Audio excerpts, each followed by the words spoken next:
Hey everyone, John here, and welcome to my third ever series review. This time we'll be taking a look at the recently concluded Disney Channel sci-fi sitcom, Best Friends Whenever. I know it sounds crazy, but time doesn't faze me.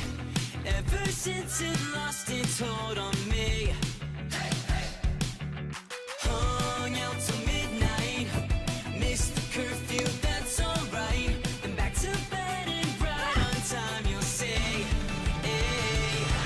whenever you need me, I'm right there with you. Whenever there's something you wanna redo. Whatever, wherever, I'm right there with you. I'm right there with you. So Best Friends Whenever was a series that ran for 2 seasons on the Disney Channel. It centered on BFFs Sid and Shelby, 2 teenage girls who one day gain the ability to time travel after an accident in their genius friend Barry's science lab.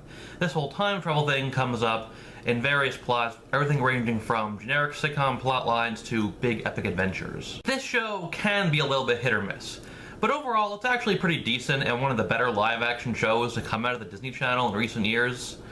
Yeah, so let's take a look at this series and see what works about it and what doesn't work. Okay, so first we have protagonist Sid and Shelby.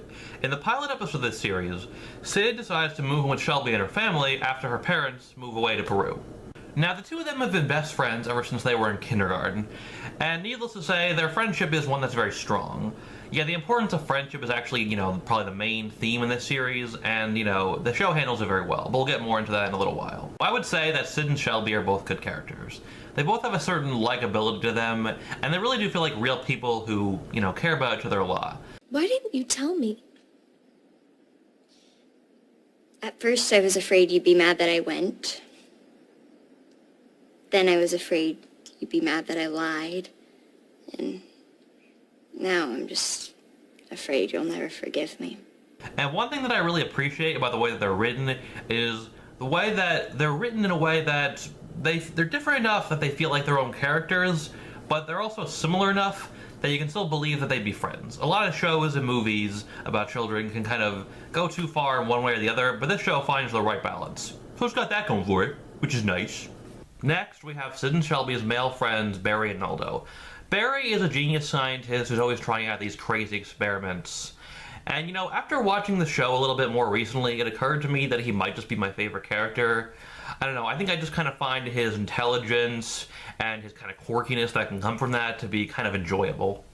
Would you guys keep it down? I'm trying to watch Kip's Harbor. Steve is about to tell Kyle that they're the same person. Is that Steve? Shh! Why does that dog have an eye patch? Shh! Does Alexander know he married a ghost? I can't do this. You guys are infuriating. Oh, I am so angry I could write a poem. So Naldo is Barry's best friend and his kind of, personal assistant with all these science experiments.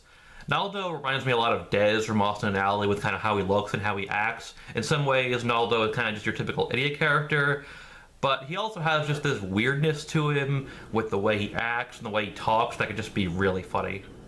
I made you this to cheer you up. Oh, is it apple? No, it's pie. Okay, so then there's Shelby's twin little brothers, Brett and Chet. They're basically pointless. They can be kind of funny, but for the most part, they're pointless. They can be kind of annoying at times also, but my main problem is that they just don't really add anything to the show. They rarely interact with the time travel aspect of the series in any way. They rarely even spend much time with Sid and Shelby and their plots, and a lot of times they're just relegated to these unnecessary subplots. Then there are the plot lines of the episode in this series.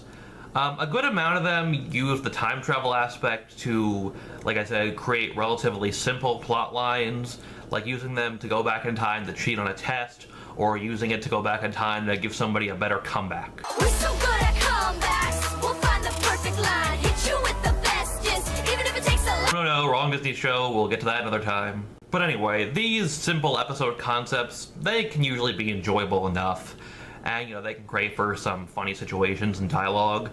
But the show is usually at its best when it goes for either, nice touching stories about, the relationships between the characters, or it goes for, big epic plot lines about, the girls getting into these big life or death situations. This is usually when the show is at its best. If you're looking for some of the touching stuff, I would take a look at episodes like A Time to Say Thank You, Diesel Gets Lost in Time, or When Shelby Met Sid, all from season 1. Some of these can also give some, nice morals too, by the way. If you're looking for the big epic stuff, I would check out pretty much any of the multi-part episodes like the season 1 episode, Sid and Shelby Strike Back, the season 1 finale, Fight for the Future, which is actually my favorite of the series, or the series finale, Revenge of the Past. And let me be clear about one thing.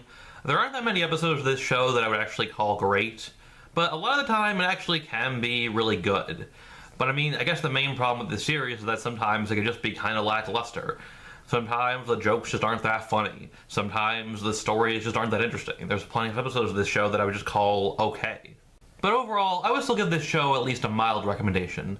It's not the greatest thing ever, but I would say it's a step in the right direction for Disney Channel sitcoms. If we can get more stuff like this, then who knows what'll come of these live-action things on Disney.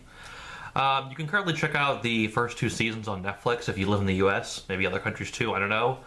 But yeah, at the very least, it's something that you can get some enjoyment out of, watching passively. I'd recommend checking out at least a few episodes, see if you can get anything out of it.